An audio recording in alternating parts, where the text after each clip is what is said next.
Don't ignore the sounds in your walls. They're not random. He thought it was just noise. Old house, thin walls, the kind that never stay quiet for long. At night, everything sounded louder. Pipes clicking, wooed, settling distant sounds you couldn't explain. It was easy to ignore at first, easy to convince yourself nothing was wrong. Just another old apartment with its own strange rhythm. Nothing more than that. At least, that's what he believed when he first moved in, and everything still felt normal. The sounds started about a week later. At first, they were subtle, a faint rustling, almost like fabric brushing against the inside of the wall. It didn't sound mechanical, and it didn't feel random. It sounded careful, like something was there, mobbing slowly, trying not to be heard. Just quiet enough to make you doubt it, but loud enough that you couldn't fully ignore it when everything around you went silent. Ignored? Italiano told himself it had to be something normal. Maybe neighbors through the wall, maybe pipes shifting, maybe just the building settling over time. During the day, everything felt fine. The apartment looked completely ordinary. Clean walls, quiet rooms, no signs of anything unusual, nothing that could explain why. At night it felt like something was always just on the other side, waiting for him to notice. But every night, it came back. Same time, same pattern. It never happened randomly.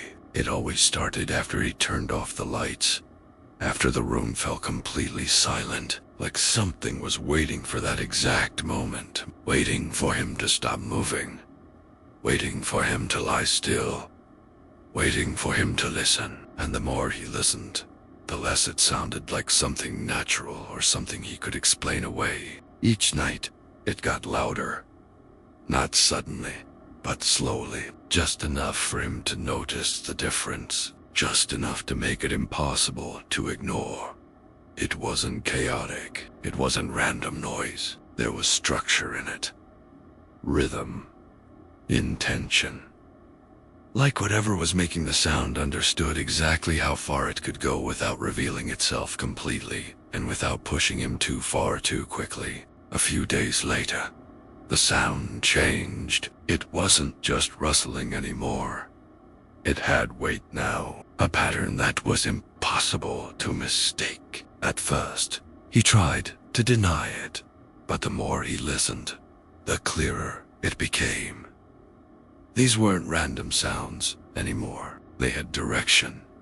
They had purpose, and worst of all, they were getting closer every single night without any clear explanation. It was footsteps. Slow.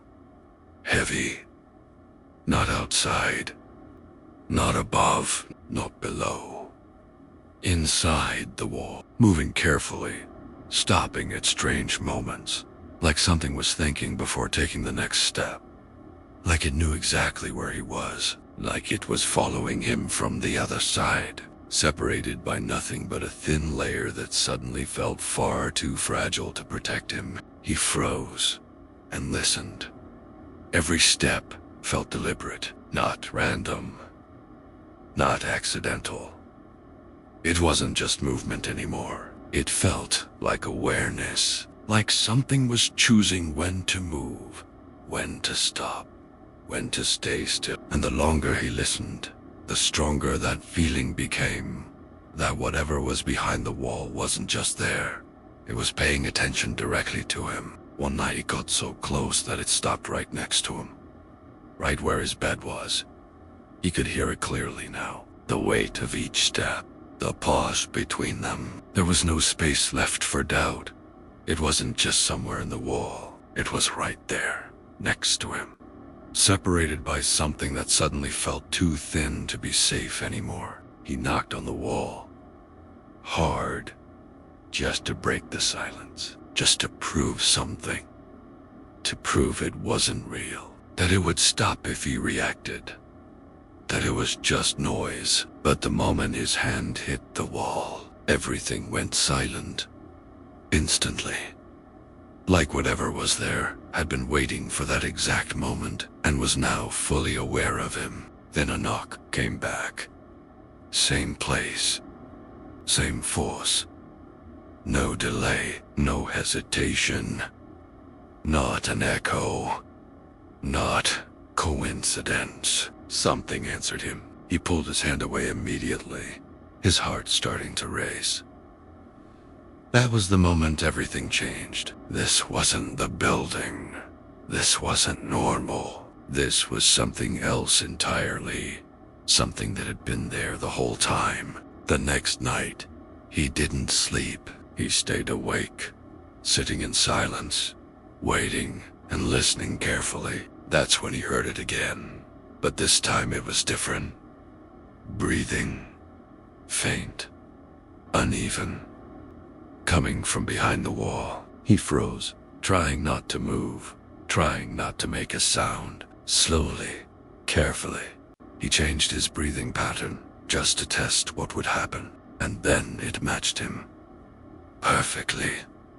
Every inhale, every exhale. Exactly the same.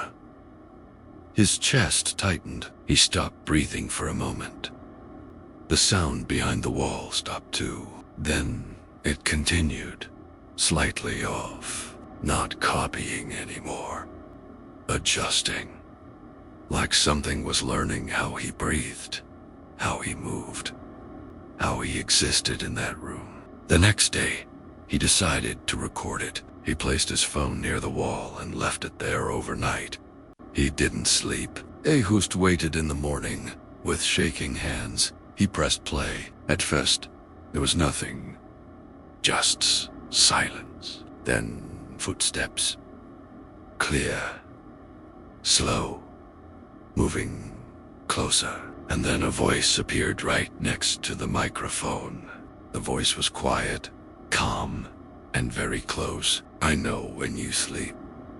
His stomach dropped instantly. He replayed it again and again, hoping it would change, hoping it was just distortion, but it didn't change. It didn't distort. It sounded real, too real. Like it wasn't trying to scare him, just telling him something that had always been true. And I'm closer than you think.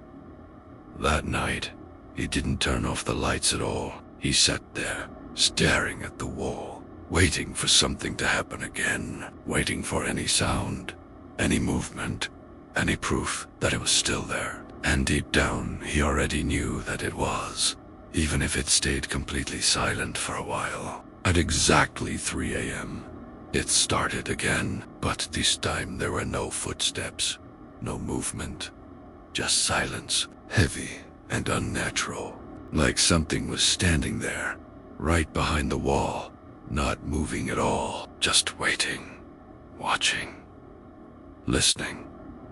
The kind of silence that feels louder than any noise you've ever heard before. Then scratching began.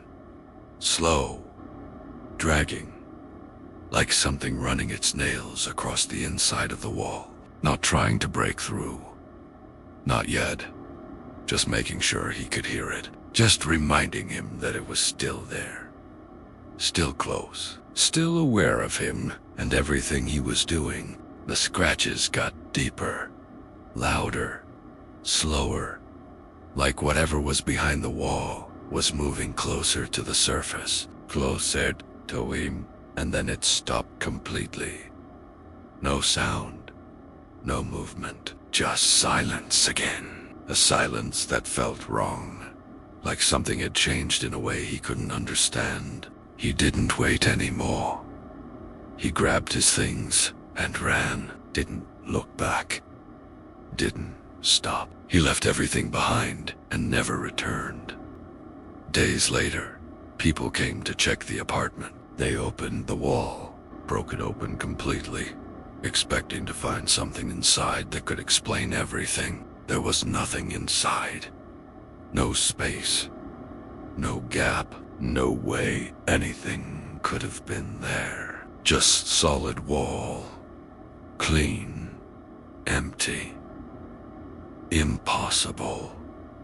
They said it couldn't have happened. that it didn't make sense, that there was no explanation for what he claimed to hear every single night. They were about to leave when they heard something. A sound. Soft. Slow. A single step. Not from the wall this time, from the hallway behind them, where there was nothing just a second ago, and where something clearly was now.